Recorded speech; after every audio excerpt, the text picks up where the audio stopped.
예, 안녕하십니까. 여러분들의 백만장자입니다. 화이팅입니다. 자, 주가도 멜롱이고, 오늘 보시는 것처럼 137명의 임원 인사 삼성전자 단행을 했습니다. 요것도 나왔고 했기 때문에 관련해서 제가 하고 싶은 이야기 좀 하도록 하겠습니다. 오늘은.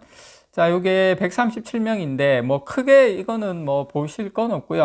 30대, 40대 대거 발탁됐구나. 30대면 상무, 40대면 부사장 그렇게 되겠죠.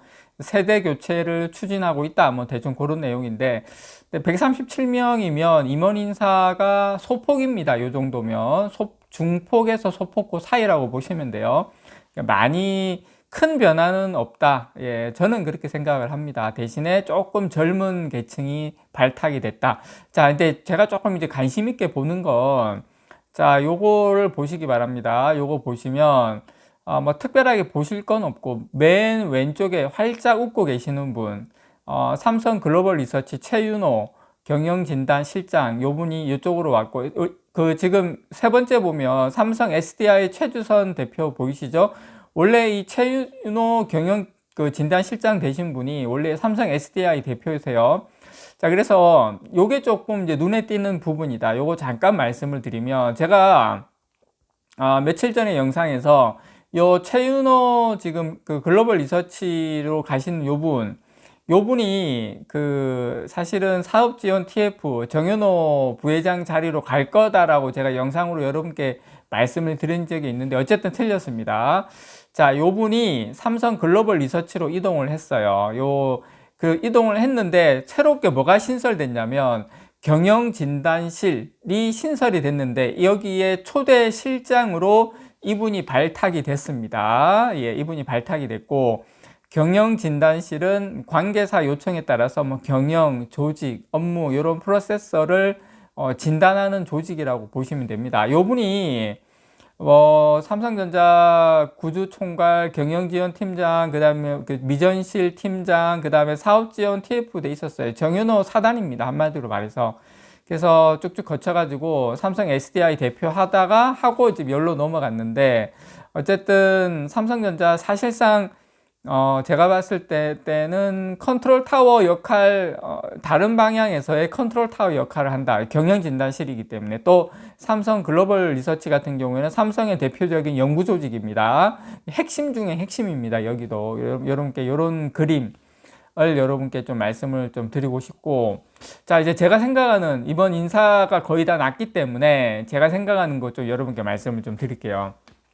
요즘 어딜 가나 제 지인도 마찬가지고 여러분들도 마찬가지겠지만 다 삼성전자를 걱정하는 목소리가 높습니다. 그래서 AI의 필수적인 HBM 같은 경우에 SK하이닉스의 주도권 이미 뺏겼고, 자, 파운드리 사업에도 지금까지 엄청나게 투자를 했음에도 불구하고 TSMC와의 격차는 더 벌어지고 주가는 뭐 하루이긴 하지만 사만전자가 되었다가 최근에 이제 반등은 했지만 향후 흐름이라든지 분위기가 그렇게 썩 좋지는 않고 여기 지금 자사주를 매입하고 있는 상황인데도 주가는 진짜 간신히 버티고 있다라는 느낌밖에 안 드는 상황입니다. 그래서 지금 HBM하고 파운드리에서 문제가 드러났지만 삼성전자의 위기의 원인은 저는 보다 근원적인 곳에 있다. 이 영상을 오늘 이재용 회장이 좀 봐야 되는데 제가 인사를 보면서 이게 위기의 원인을 계속 다른 방향에서 찾으려고 하는데 사실 이재용 회장이 문제 제가 봤을 때 핵심입니다. 제가 뭐 한 10만 명씩 보고 20만 명씩 보면 이렇게 속 시원하게 말씀을 못 드리겠지만 뭐 영상 올리면 한 10,000명 정도 보시기 때문에 자, 여러분께 그냥 있는 그대로 막 말씀을 드릴게요. 제 생각 어디까지는 개인적인 생각입니다만 지난 20년간 삼성이 이룩한 혁신이 뭡니까? 지난 20년 동안 20년 없어요. 예, 아무것도 없어요. 제가 봤을 때 저는 삼성전자가 1등 기업이 항상 빠지는 함정에 저는 걸려들었다고 봅니다. 시장은 끊임없이 변화하는데 삼성은 지금까지 잘 변화했나?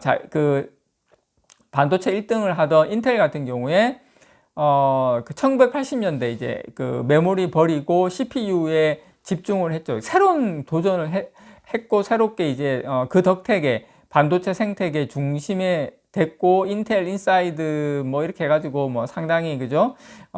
거의 뭐 한 몇십 년 동안 전 세계 1위를 이제 좌지우지했는데, 지금 이 인공지능하고 모바일 쪽에 그 뒤늦게 이제 들어오면서 사실상 지금 다우 30에도 탈락을 했습니다. 자, 1등 기업이 계속 변신하지 못하면 2등이 될 수밖에 없죠. 물론 삼성전자가 아직 그 정도까지는 아닙니다. 그러니까 지금 삼성전자가 그 여러 가지 많은 이제 실패를 하고 있는데, 저는 지금 새로운 시도에 따른 성과는 이 어떤 그 지금 경영자 차원에서 지금 계속 어떤 그 뭐 2년짜리, 3년짜리 월급쟁이가 계속 지금 경영을 하고 있는데, 새로운 시대 시도해가지고 잘 되면 그 후임자에게 돌아가죠. 만약에 실패할 경우에는 뭐다? 책임만 따르고, 잘 되면 후임자한테 돌아가고, 이 2년짜리, 3년짜리 경영자들은 잘못되면 누구한테 돌아갑니까? 잘못되면 나한테 돌아와요. 잘 되면 후임자한테 돌아가고. 그러다 보니까 도전을 안 하는 거죠. HBM 사업에서 삼성전자에서 일어난 일이 바로 이거라고 생각합니다. HBM도 삼성이 앞서가는 분야였지만 이 수요처가 불투명하기 때문에 당장 내가 2, 3년 안에 돈을 벌고 뭐 결과가 나와야 되는데, 지금 해봐야 잘 되면 그 다음 사람이 공을 받을 거고, 뭐 내가 굳이 할 필요가 없다 이거죠. 수요처도 당장에 내가 지금 있는 동안에는 수요처도 불투명하기 때문에 앞서가는 메모리 분야에 회사 자원을 집중 투자하고 HBM 사업을 철수로 했죠. 물불 가리지 않고 삼성전자를 따라잡아야 하는 2등 기업, 3등 기업, 하이닉스나 마이크론하고는 1등 기업, 경영자 입장이 완전히 다른 거예요. 그래서 저는 삼성전자가 여기에 패배의 원인인데, 지금 뭐 경영진단실이 어떻고 뭐가 어떻고 그게 중요한 게 아니라, 모든 결정권자를 가진 이재용 회장이 이 걱정하지 마, 뭐 미래 사업 그래 괜찮아, 투자해, 밀고 나가, 그게 필요한 거지. 뭐를 뭐 경영 진단실을 바꾸고 뭐가 어떻고, 그게 중요한 게 아니다라는 겁니다. 물론 뭐 제가 생각이 짧기 때문에 또 다른 뭐 전략이 있을 수는 있겠죠. 뭐 미래 전략실 뭐 이런 거 이렇게 해가지고 또 다른 방이 있을 수는 있겠지만, 이 부분에 있어서만큼은 좀 답답하다. 자, HBM의 핵심 공정 기술은 뭐냐면 단을 쌓아서 하는 거 아닙니까? HBM을 패키징이에요, 패키징. 자, 이 기술을 보유하고 있는 업체는 다들 아시는 것처럼 한미반도체입니다. 한미반도체. 이 회사는 1980년대 초반에 설립 이후에 삼성전자의 가장 중요한 벤더였어요. 삼성전자하고 같이 성장을 했습니다. 지금 여러분들 이렇게 말씀드리면, 한미반도체가 삼성전자하고 같이 성장했다고? 그렇게 생각할 수 있는데, 예전에는 그랬어요. 하지만 삼성전자는 한미반도체 의존도를 낮추려 다른 회사를 만들려고 했습니다. 어느 회사인지 뭐 아시는 분은 아실 거예요. 한미반도체와의 갈등이 불거지고 소송전까지 벌어졌죠. 뭐 여러 가지 뭐 일이 많이 있었습니다. 이 소송에서 삼성전자는 패소하면서 한미반도체의 선진적인 패키징 기술을 확보할 수 없게 됐습니다. 이에 따라서 삼성전자는 한미반도체를 우회한 이 생태계를 구축해야 하는 숙제를 안았죠. 현재 위기는 이 생태계 구축이 더디거나 완성하지 않아서라고 나는 봅니다. 특히 이제 HBM이 이제 주문자 맞춤형 상품이라는 점에서 이 표준 상품 공급에 익숙한 삼성전자, 뭐 디램이라든지 이런 거는 이제 표준 제품이고, HBM은 맞춤형 상품이거든요. 자, 이런 부분에도 삼성전자가 이 표준 상품 공급에 익숙한 삼성전자로선 이 새로운 생태계 구축이 어느 때보다 중요한데, 익숙한 것을 버리고 새 것을 만드는 일은 삼성전자 입장에서는 좀 쉽지 않았던 것 같아요. 근데 그게 또 파운드리 사업에서도 좀 도드라지는 문제입니다. 그래서 삼성전자는 휴대전화 사업하고 파운드리 사업을 함께 하죠. 이런 까닭에 휴대전화 사업과 반도체 설계업을 하는 애플 같은 경우에는 삼성전자 고객이자 또 경쟁사가 되기도 합니다.